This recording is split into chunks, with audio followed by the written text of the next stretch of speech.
ఓం ఐం హ్రీం శ్రీం శ్రీమాత్రే నమః. ఓం అనగా సృష్టి స్థితి లయలకు మూలమైన పరబ్రహ్మ స్వరూపం. అన్ని మంత్రాలకు ఆదిగా భావించబడుతుంది. ఐం అనగా ఇది విద్యా బీజం. జ్ఞానం, బుద్ధి, వాక్పటిమ, విద్యా ప్రసాదాన్ని అనుగ్రహిస్తుంది. దివ్య జ్ఞానాన్ని మేల్కొల్పుతుంది. హ్రీం అనగా ఇది కూడా మాయా బీజం. అజ్ఞానాన్ని తొలగించి హృదయాన్ని పవిత్రం చేసి దైవానుభూతికి దారితీస్తుంది. ఇది శక్తి, కరుణ, ఆత్మశుద్ధికి ప్రతీక. శ్రీం అనగా ఇది లక్ష్మీ బీజం. ఐశ్వర్యం, శుభం, ఆనందం, సంపద, సౌభాగ్యం మరియు శాంతిని ప్రసాదిస్తుంది. శ్రీమాత్రే నమః. జగత్తుకు తల్లి అయిన పరాశక్తి అమ్మవారికి నా నమస్కారాలు అనే అర్థం.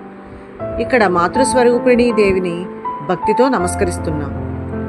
సర్వ సృష్టికి మూలమైన జగజ్జనని, జ్ఞానం, శక్తి, ఐశ్వర్యాలను ప్రసాదించే పరాశక్తి శ్రీమాతకు నా నమస్కారాలు.